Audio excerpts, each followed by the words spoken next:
Right, so another day, another video, welcome back, and today we are back on the Golf GTI doing some more performance modifications. Obviously, if you have subscribed to the channel, you will know that the car is now KW equipped. We went for the V2 coilovers, obviously height and dampening adjustable, and today we're going to carry that on a little bit more and start fitting some Whiteline performance parts. So let's have a quick look at what we've got. Now, for those of you that did watch the last video, you will know that this car is going to be going to the Nürburgring at the end of this month. So we haven't got long to sort of like almost get it track ready. Now, I am definitely not going to be the most competent driver there, but I feel like a car with all the right parts is going to make it slightly more manageable to get some sort of respectable lap time round the Nürburgring.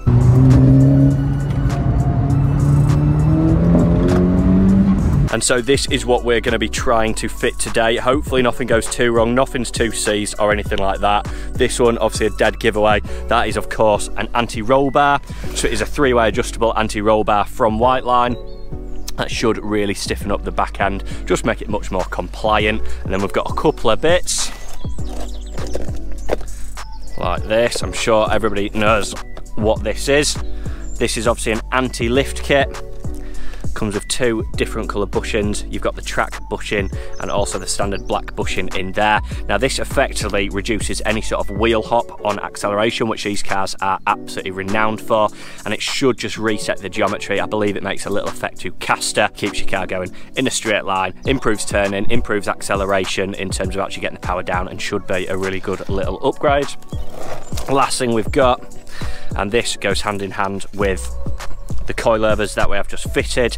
Now, these are adjustable ball joints. Okay, so these will go onto your wishbones, your lower control arms, whatever you want to call them, and effectively they've got a little bit of camber adjustment. So rather than, I'll show you the ones when they come off, the other ones have just got a standard bolt hole, no adjustment. This, you can actually move them out and in a little bit. Now, not only do they have a little bit of camber adjustment in them, they should again just realign the car in terms of its geometry. It should stop any sort of bump steer or anything like that with a lowered car, because I believe it just yeah, I believe the ball joint sits a little bit higher or something along the right lines. So hopefully car doesn't give us any problems today. Everything comes off really easy. I'm going to be starting on probably the anti-lift kit and the ball joints on the front, and then we can go back to the anti-roll bar on the rear. And then from there, we have got a few more parts in another video, like Ferodo new pads for the front, again a track sort of compound, and also we do need to get this car with some racing brake fluid in as well. So I've got some Tarox racing brake fluid, which will be coming in a future video. But for now, let's get the car in the air and see if we can get some of the 15-year-old bolts undone on this Golf Edition 30. But before we get started, if you are enjoying the content and you do want to see more of the Golf Edition 30 and the other cars on the channel, then please remember to subscribe. Videos like this do cost a lot of money to make. Obviously, you've seen the Whiteline stuff and also the KWs in the past, so a little like, a comment down below of what your favourite part of the video or the car is goes a really long way. So remember to click that subscribe button, and we will carry on getting some of these parts fit to the car and turning it into a seriously track capable car. Just before we start as well, just a little thing that I did last week. I don't know, drop a comment what you actually think to the silver grille. It's not done properly, it's just done really quickly, but I saw a car with this grille on before. I just thought it looked mint, but now that I've done it on my car, I'm really not sure. So drop a comment down below whether you like the silver grille, obviously to go with the silver wheels, slightly different shade to be totally honest, but or whether I just put it back to black, which I feel inclined to do. It just looks so good. You see the intercooler just lurking under there. Anyway, enough waffling. Let's try get this car in the air and get on with the job. So apart from the standard of loosening off the wheel lugs, you will also want to be loosening off that drive shaft bolt. The drive shaft is going to be coming out during this install. Now, I know I shouldn't be jacking up on grass, but I do always stick a wheel underneath the car, and we're not going directly underneath it anyway, so it should be absolutely fine. Now, do make sure you are loosening that drive shaft bolt off enough, otherwise you will have to get somebody to stand on your brakes and have a little bit of a hard time fighting with it to come off. It's much easier if you just do it properly the first time. Anyway, after that is done, we've got 3 nuts just on the bottom of the existing ball joint that connects up to the lower arm. Once you've taken these 3 off, you can just give the drive shaft a little tap, apply a little bit of pressure to the lower arm, and it should all just pop out of place, meaning that the drive shaft is completely free.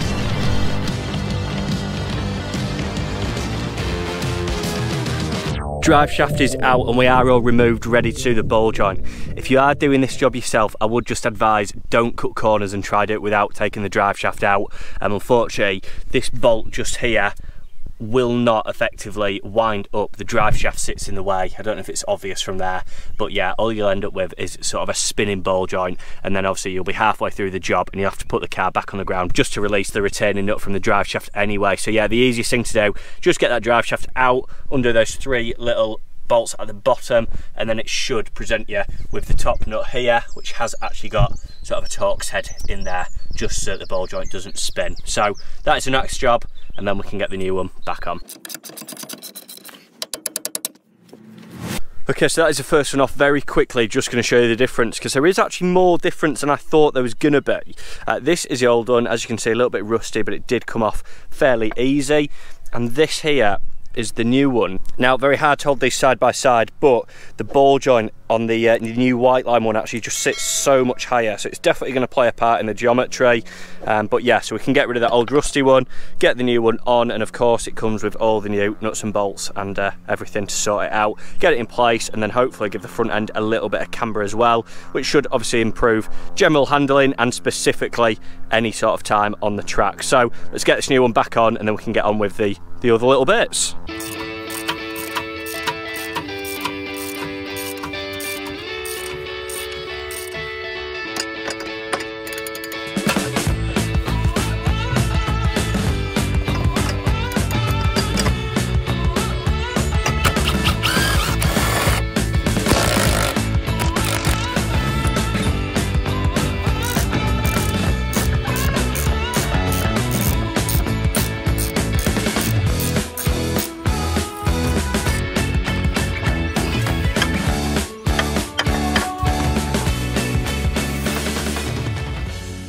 We've obviously got the lower control arm off now. Now, it is actually quite a heavy bit of kit. There is actually a really nice upgrade of sort of Passat arms, S3 arms, anything that basically turns this block of metal into aluminium. Unfortunately, I'm not doing that today, but that is definitely an upgrade that I think may be worth it. If you have done that, please do comment down below.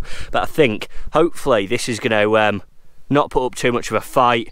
I'm just going to douse it in a little bit of my foot there, a sort of penetrating liquid, and hopefully that should just pull off and we can get the new one on. So let's give that a pull and see where we can get to.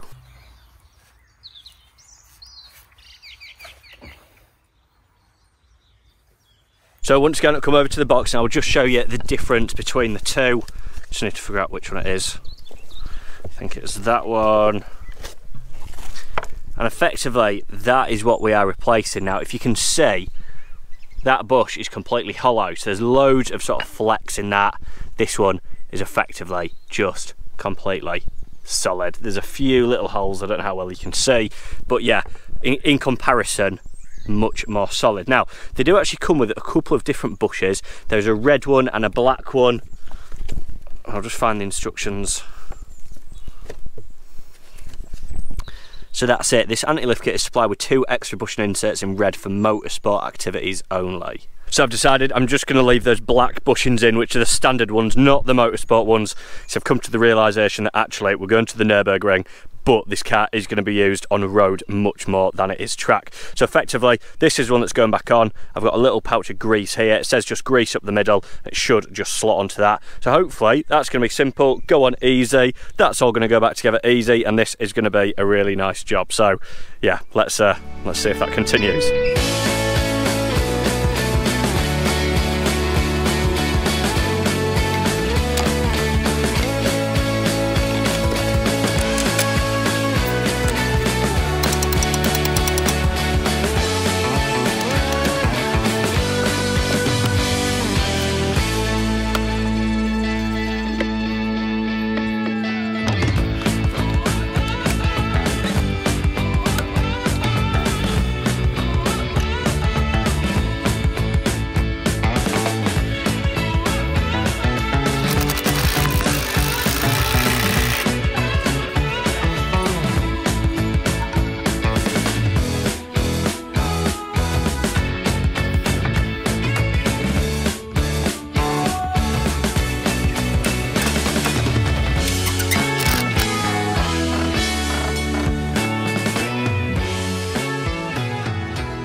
Okay, so the car is back on the ground and that is one side completely done. Now, this job has actually been really easy. Nothing's been seasoned, it's been very manageable. It's just been a little bit of a chew in terms of how long it's actually taken just to get everything undone. Obviously, it is a drive shafts out, lower rams off sort of job. So yeah, I could imagine if you have got a couple of bolts that are seized or anything like that, it could turn into a much longer job. But anyway, that's one side down, back on the ground. I just need to torque everything up. I'm gonna do the other side, I won't film it. Obviously, I never really do film two sides of a job because it's the same. But I'll get on with that now, get the other side done, and then hopefully, before the sun goes down today, we might be able to have a look at that rear anti-roll bar. Haven't looked at it yet, but hopefully that should be just as easy to get on with fitting. So I'll pick up with you once the other side's done, hopefully. Fingers crossed. Anyway, see you soon.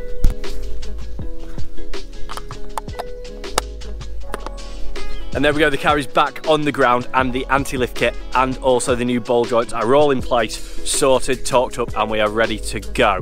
Now, hopefully these will make a massive improvement to how the car drives. The ball joints, like I said earlier in the video, do actually give you a little bit of adjustment for camber. I've set it to the maximum, but obviously we will have to get an alignment. And yeah, I'll probably just see how it goes on the road and then sort of tweak it from there. And so I think we'll end the video there today. I didn't get a chance to do the sway bar. Laura wants to go and have a beer. I must admit, I do too. So that sway bar is to come in a future video. I have got a few other bits to do as well. We've got some new rear lights for it. We've got a headline in to do. So there is plenty more to come. For now, I'm gonna go drive the car, see how much difference those front little modifications made. Hopefully a lot. And yeah, we will start working on the car again very shortly. We're gonna go tidy up. We're gonna get a beer. Make sure you are subscribed to the channel to follow lots more content like this, and yeah, make sure you do give the video a thumbs up. Comment down below what you think to the silver grille, what you think to the Golf, what you think to everything, and yeah, we're gonna go for a drink now.